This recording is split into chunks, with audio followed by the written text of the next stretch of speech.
Chadha sir, thank you for giving me an opportunity to speak on this bill. Sir, 22 lakh बच्चे, रोज 18 घंटे की मेहनत, एक 3 घंटे का एग्जाम, लेकिन एक कैमरा फोन, व्हाट्सएप पर एक मैसेज, टेलीग्राम पर एक पीडीएफ, रात 2 बजे पेपर लीक, सब खत्म, स्टूडेंट की सारी मेहनत बर्बाद. Therefore, sir, I rise today to speak wholeheartedly in support of the students of India and to welcome the Public Examination Amendment Bill 2026. Sir, paper leak जैसी सीरियस बीमारी का परमानेंट इलाज करना होगा. जैसे कैंसर का इलाज क्रोसिन खिलाकर नहीं किया जा सकता, ठीक वैसे ही पेपर लीक जैसी प्रॉब्लम का इलाज मीडिया साउंड बाइट से नहीं बल्कि इंस्टीट्यूशनल सॉल्यूशन से होगा, जो आज हमारी सरकार इस बिल के माध्यम से करने जा रही है, by introducing India's first ever anti paper leak framework. सबसे पहले मैं नीट के स्टूडेंट्स को कुछ कहना चाहूंगा. आपका गुस्सा जस्टिफाइड है, आपकी पेन रियल है और आपको एग्जामिनेशन सिस्टम से जो कंप्लेंट है वो कंप्लेंट भी जेन्युइन है. Your voice matters. और जब आपने अपनी चिंता व्यक्त करी, अपना दर्द बताया, when you demanded, the honourable prime minister heard that demand, not just as a prime minister but also as a guardian, परिवार के मुखिया की तरह उस बात को सुना. Students demanded, government acted, historic decisions taken, systems changed. Sir, जब एक स्टूडेंट नीट जैसे पब्लिक एग्जाम की प्रिपरेशन करता है तब वो अकेला तैयारी नहीं करता, उसका पूरा परिवार प्रिपरेशन करता है. मां अपनी छोटी छोटी जरूरतें रोक देती है, घर का बजट कम करती है, पिता फैमिली की सेविंग्स को कोचिंग फीस, रेंट और टेस्ट सीरीज पे खर्च करता है, फैमिलीज को लोन तक लेना पड़ता है, और स्टूडेंट खुद कोटा, जयपुर, चंडीगढ़, दिल्ली, पटना जैसे शहरों में जाकर घर से दूर रहता है, दिन में 18-18 घंटे पढ़ता है, रात 2 बजे तक पढ़ाई करता है और फिर अलार्म लगाकर सुबह 5 बजे क्लासेस के लिए उठ जाता है. परिवार से दूर, कोई सोशल लाइफ नहीं, कोई त्योहार फेस्टिवल नहीं, सोशल मीडिया, फ्रेंड से दूर, और अपनी स्लीप और अपनी हेल्थ से भी कॉम्प्रोमाइज करता है, क्योंकि उसे पता है कि जब वो पेपर लिखेगा तो सिर्फ पेपर नहीं, अपनी फैमिली के लिए एक बेटर फ्यूचर लिखने जा रहा है. और फिर एक दिन एग्जाम की तारीख पर उसे पता लगता है कि 3 साल से वो जिस पेपर की तैयारी कर रहा था वो पेपर किसी ने पहले ही पैसे देकर हासिल कर लिया, पेपर लीक हो गया. और इस समय सर सिर्फ पेपर लीक नहीं होता, उस स्टूडेंट का मेहनत, उसकी ड्रीम्स, उसकी सेल्फ बिलीफ, उसका ट्रस्ट, उसकी एस्पिरेशंस, ये सब लीक होती हैं और उसकी मेंटल और फिजिकल हेल्थ पे असर पड़ता है. I understand that pain sir, because मैं खुद भारत के, अभी कुछ साल पहले ही भारत के एक पब्लिक एग्जामिनेशन सिस्टम का स्टूडेंट रहा, चार्टर्ड अकाउंटेंसी का. And sir, because I have spent enough time in this house critiquing the government, I have earned the right to say my next sentence with full conviction and sincerity कि जब बात students की आई, when it came to our students and the youth of India, the government heard, the government actioned and the government delivered.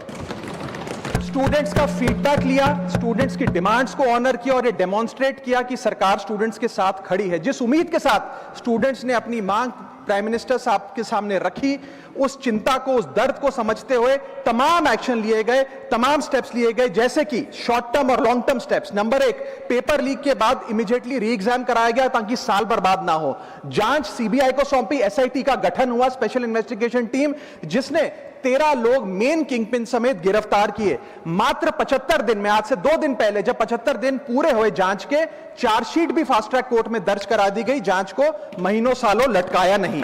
47 national testing agency के officers को shunt out किया गया, education secretary का तबादला हुआ, यहां तक कि मॉरल ग्राउंड्स पे हमारे ऑनरेबल होम एजुकेशन मिनिस्टर ने इस्तीफा तक दिया और स्टूडेंट प्रोटेस्टर्स के खिलाफ जो केसेस थे उन्हें विड्रॉ किया गया. बीरीड फैमिलीज, जिसके अपने किसी घर के बच्चे को, किसी स्टूडेंट को खो दिया, उसको कॉम्पनसेशन दी जा रही है. एग्जाम सिक्योरिटी प्रोटोकॉल्स को स्ट्रेंथन किया जा रहा है और अगली बार से यह नीट का पेपर ओएमआर शीट से नहीं बल्कि फुल्ली कंप्यूटर बेस्ड टेस्टिंग से कराया जाएगा ताकि remotest chance of paper leak भी एलिमिनेट कर दिया जाए. इसी के साथ साथ सरकार ने एक हाई पावर टास्क फोर्स का गठन किया है जो फर्दर रिफॉर्म्स अंडरटेक करेगी कि भारत के पब्लिक एग्जामिनेशन सिस्टम की इंटेग्रिटी को कैसे प्रिजर्व और प्रोटेक्ट किया जाए. और इसमें इंडिया के मोस्ट अक्लेम्ड एक्सपर्ट्स जैसे कि नंदन नीलकनी साहब को समिति में डाला गया है. इसी के साथ साथ डेटरेंस क्रिएट करने के लिए, अपराधी के मन में खौफ पैदा करने के लिए एक ऐसा कानून लेकर आज सरकार सदन में आई है जिसके पास होने के बाद कोई अपराधी सपने में भी यदि पेपर लीक करने का सोचेगा तो उसकी रूह कांप जाएगी। पहली चीज, पेपर लीक को एक इंडिविजुअल द्वारा किया गया क्राइम नहीं, बल्कि एक ऑर्गेनाइज्ड सिंडिकेट नेटवर्क द्वारा किए गए क्राइम के तौर पे ट्रीट किया जाएगा, जिसमें इनसाइडर हो, कोचिंग माफिया हो, लॉजिस्टिक वेंडर हो, प्रिंटिंग प्रेस हो, सॉल्वर गैंग हो, एग्जाम ऑफिशियल्स हो, सब पर कार्रवाई होगी। सबको दोषी करार देने के बाद, गिल्टी करार देने के बाद 10 साल तक की जेल होगी और 10 करोड़ रुपए तक का जुर्माना लिया जाएगा। सारे ऑफेंसेस को cognizable, non bailable, non compoundable बनाया गया। एक स्पेशल टास्क फोर्स का गठन किया गया कि अब कभी भी यदि पेपर लीक की संभावना भी उत्पन्न होती है तो यह स्पेशल टास्क फोर्स जांच करेगी और यह इन्वेस्टिगेशन सालों साल नहीं लटकाई जाएगी। 2 महीने के अंदर अंदर से इस इन्वेस्टिगेशन को कंप्लीट करना होगा। और इसी के साथ साथ फास्ट ट्रैक कोर्ट्स का गठन किया, जो ये इंश्योर करेंगे कि इसमें स्पीडी ट्रायल हो, डे टू डे ट्रायल हो, स्पेशल पब्लिक प्रोसिक्यूटर होगा, 3 महीने में पनिशमेंट सुनाई जाएगी। सर मैं बता दूं, हमारे देश में fast track courts heinous crimes के लिए बने हैं, जैसे कि क्राइम्स अगेंस्ट वुमेन, रेप और पॉस्को जैसे अपराध के लिए। आज हमने पेपर लीक को उस हीनियस क्राइम्स की कैटेगरी में ला खड़ा किया है सर। इसी के साथ साथ सर, इंस्टीट्यूशनल और systematic reforms will demonstrate zero tolerance towards paper leak, और इससे भारत की इंडियन पब्लिक एग्जामिनेशन सिस्टम की इंटेग्रिटी को हम प्रिजर्व और प्रोटेक्ट कर पाएंगे। ये सब इसलिए हुआ because sir there is nothing more important than the students and their future.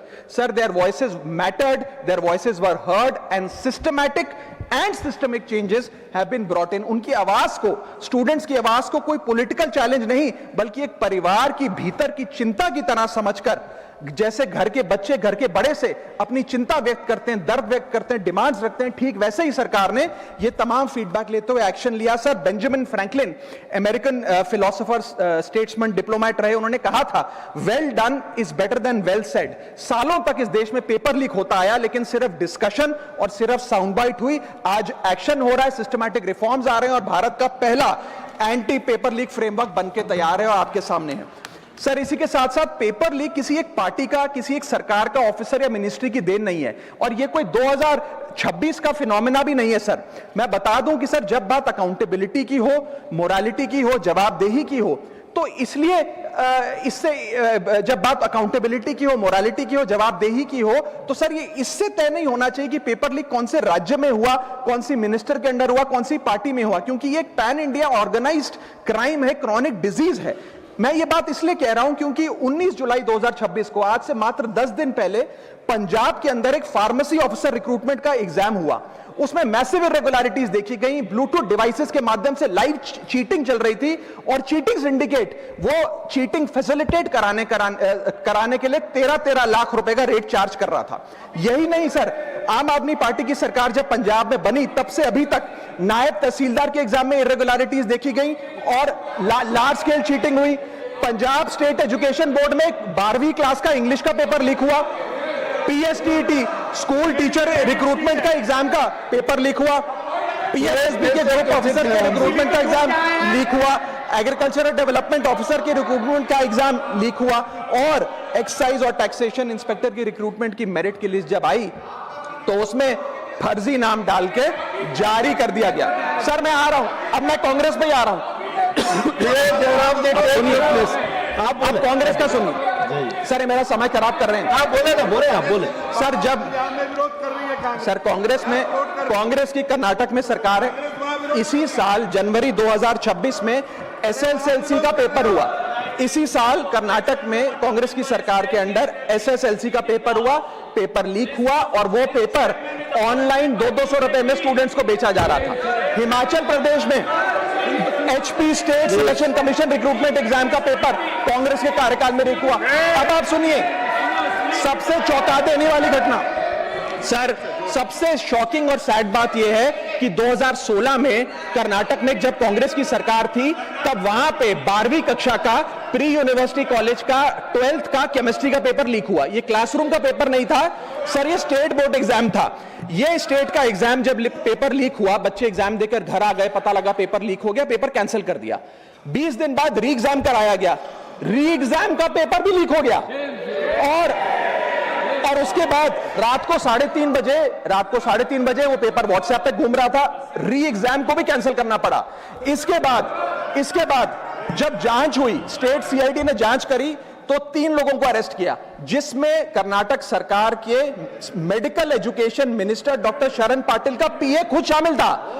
पीए 10-10 लाख रुपए लेकर पेपर लीक कर रहा था। उसके बाद जब मंत्री जी से पूछा गया कि आप इस्तीफा क्यों नहीं देते, आपकी मॉरल और डायरेक्ट जिम्मेदारी बनती है, आपके दफ्तर का आपका पीए पेपर लीक कर रहा है, आप क्यों नहीं इस्तीफा देते? तो उन्होंने कहा कि there is no question of resigning, अगर कुछ गलत हुआ है तो वो मेरे पीए का पर्सनल मैटर है, उसकी पर्सनल लाइफ है। वहां सर ऑफिस गवर्नमेंट का, डेजिग्नेशन गवर्नमेंट की, एक्सेस गवर्नमेंट का, बट अरेस्ट की बात आई तो पर्सनल लाइफ का मैटर है।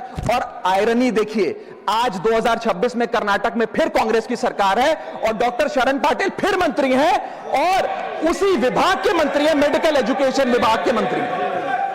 ये है स्टैंडर्ड ऑफ अकाउंटेबिलिटी। सर सुन लो, उसी के साथ साथ 2004 से 2014 के बीच में जब यूपीए की सरकार थी तो कांग्रेस के कार्यकाल में दर्जनों एग्जाम्पल हैं, डॉक्यूमेंटेड एग्जाम्पल हैं पेपर लीक के सर, जिसमें मुख्य तौर पर AIIMS post graduate medical entrance exam 2006 में लीक हुआ, रेलवे रिक्रूटमेंट बोर्ड का एग्जाम 2009 का लीक हुआ, all India engineering entrance exam 2011 UPA के कार्यकाल में लीक हुआ और SSC combined graduate level exam 2013 leak हुआ।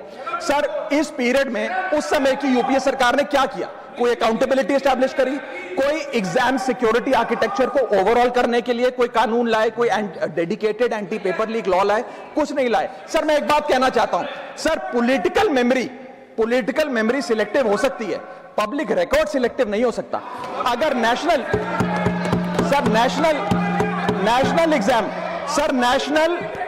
एग्जाम का पेपर लीक अगर नेशनल क्राइसिस है, जो कि है, तो सर ऑपोजिशन रूल स्टेट का पेपर लीक एक लोकल इंसिडेंट कैसे हो सकता है?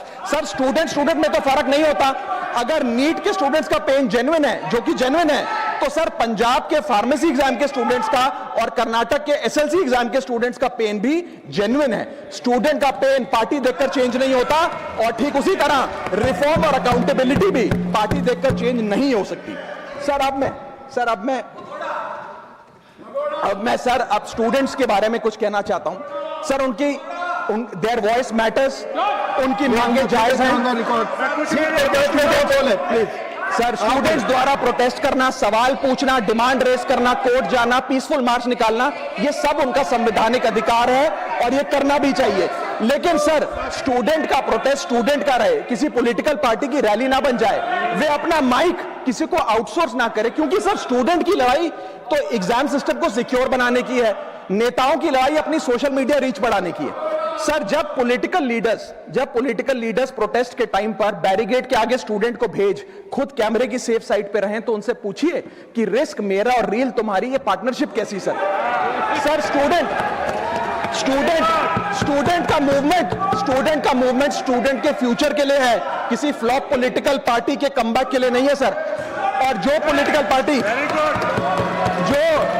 पॉलिटिकल पार्टी के अपने खुद के फ्यूचर का आता पता नहीं, वो स्टूडेंट के फ्यूचर की क्या लड़ाई लड़ेगी सर? स्टूडेंट्स को जस्टिस चाहिए, पॉलिटिकल पार्टी को फुटेज। स्टूडेंट को एग्जाम सिक्योर करना है, पॉलिटिकल पार्टी को वायरल क्लिप। स्टूडेंट का सवाल फ्यूचर का है, नेता का कैलकुलेशन अगले इलेक्शन का। इसीलिए मैं ऑपोजिशन पार्टीज को कहना चाहता हूं, don't use students emotion for your political promotion. ये लड़ाई बीजेपी वर्सेस कांग्रेस नहीं है, ये लड़ाई मेरिट वर्सेस माफिया की है, मेहनत वर्सेस सेटिंग की है। और सर एक बात और, सर आज हमारे स्टूडेंट्स पर पढ़ाई का बहुत स्ट्रेस है। हमारे समाज ने, हमारी सोसाइटी ने आज बच्चों का, क्योंकि हम बेस्ट चाहते हैं, अपनी बच्चों से पढ़ाई संबंधित एक्सपेक्टेशन को प्रेशर में बदल दिया है। और ये प्रेशर सर स्कूल से ही शुरू हो जाता है। जब बच्चा 10वीं क्लास का बोर्ड का एग्जाम दे रहा होता है तो बोला जाता है ये क्रिटिकल ईयर है, अच्छे मार्क्स लाने हैं, नहीं तो स्ट्रीम नहीं मिलेगी, पूरा करियर बर्बाद हो जाएगा। 12वीं क्लास में जाता है तो प्रेशर और बढ़ता है, बोला जाता है ये लाइफ का टर्निंग पॉइंट है, आगे की जिंदगी कैसे डिसाइड होगी, जेई, नीट, सीयूईटी, तमाम एंट्रेंस एग्जाम की तैयारी का प्रेशर अलग, और सर जब कॉलेज पहुंचता है तो एक अलग ही लेवल का प्रेशर होता है। उसको बोला जाता है सीजीपीए ठीक रखो वरना प्लेसमेंट नहीं मिलेगी। ये पूरी लाइफ का सवाल है, करियर का सवाल है। हर स्टेज पर प्रेशर का सिलेबस बढ़ता जाता है, बढ़ता जाता है, बढ़ता जाता है। और ओवरऑल सर इंडिया में कंपटीशन बहुत फास्ट स्पीड पे बढ़ रहा है, लेकिन उसी के साथ साथ कंपैरिजन भी बहुत फास्ट स्पीड पे बढ़ रहा है। सबसे पहले जब बच्चा स्कूल जाता है तो अपने स्कूलमेट्स, क्लासमेट से कंपैरिजन होता है। कोचिंग सेंटर जाता है तो वहां कोचिंग सेंटर के स्टूडेंट से कंपैरिजन होता है। ऑल इंडिया रैंकर से कंपैरिजन होता है। घर आता है तो पड़ोसी और रिश्तेदारों के बच्चों से कंपैरिजन होता है। यह कंपैरिजन मोटिवेशन नहीं सर, प्रेशर और स्ट्रेस में बदलता जा रहा है। सर जैसे 3 इडियट्स पिक्चर में कहा था ना, काबिल बनो, कामयाबी झक मारकर पीछे आएगी, ठीक उसी तरह समाज को, हम सबको, अगर कोई स्टूडेंट चिंतित दिखे, स्ट्रेस में दिखे, उसे कहना चाहिए कि एग्जाम इंपॉर्टेंट है लेकिन तुम एग्जाम से ज्यादा इंपॉर्टेंट हो सर, क्योंकि घर स्टूडेंट का सेफ स्पेस होना चाहिए सर, दूसरा एग्जाम सेंटर नहीं। और एक रैंक सर, एक रैंक रिजल्ट डिसाइड कर सकती है बच्चे का, उसका फ्यूचर नहीं, वैल्यू नहीं, उसकी पूरी जिंदगी नहीं। और अंत में sir, I just take 1 more minute sir, अंत में मैं अपने वेल विशर्स को भी कुछ कहना चाहूंगा जो पिछले कुछ समय से मुझे कह रहे थे कि राघव आप नीट के इशू पर कब बोलोगे, आपको हम सुनना चाहते हैं। मैं बड़ी हम्बली कहना चाहता हूं सर, जब मैं ऑपोजिशन में बैठता था तब सवाल मेरा हथियार था, आज मैं ट्रेजरी बेंचेस पर बैठता हूं, आज सोल्यूशन मेरी जिम्मेदारी है। मैं भी रोज कैमरे के सामने आकर साउंड बाइट दे सकता था, लेकिन मुझे हेडलाइन नहीं सर, मुझे आउटकम चाहिए। और जब मैं ऑपोजिशन में था तब मेरा काम इशू रेस करना और सवाल उठाना था, और पूरा सदन और आप जानते हैं मैंने वो काम पूरी ईमानदारी से किया। लेकिन आज मेरा रोल कैमरा के सामने अटेंडेंस लगाने का नहीं है, मेरा role is my focus is to fix the system. इसीलिए मैंने अपने आप से एक वादा किया, I made a promise to myself कि मैं इस मुद्दे पर पार्लियामेंट में बोलूंगा, और उस दिन बोलूंगा जिस दिन हम प्रॉब्लम सॉल्व कर रहे होंगे, सोल्यूशन लेकर आएंगे, when the system is getting fixed, and today is that historic day when the system is getting fixed। और सर बिकॉज आज जो रिफॉर्म्स हम लेकर आए हैं, जो सरकार सदन में लेकर आई है, वो इतने जरूरी हैं क्योंकि इन रिफॉर्म से सिस्टम और मजबूत होगा, पेपर और सिक्योर होगा, एग्जाम फेयर होगा, मेरिट का सम्मान होगा, माफिया जेल में होगा, सरकार पहरेदार होगी, कार्रवाई दमदार होगी, स्टूडेंट्स की जीत होगी, माफिया की हार होगी। जय हिंद। श्रीमान जोश के मनी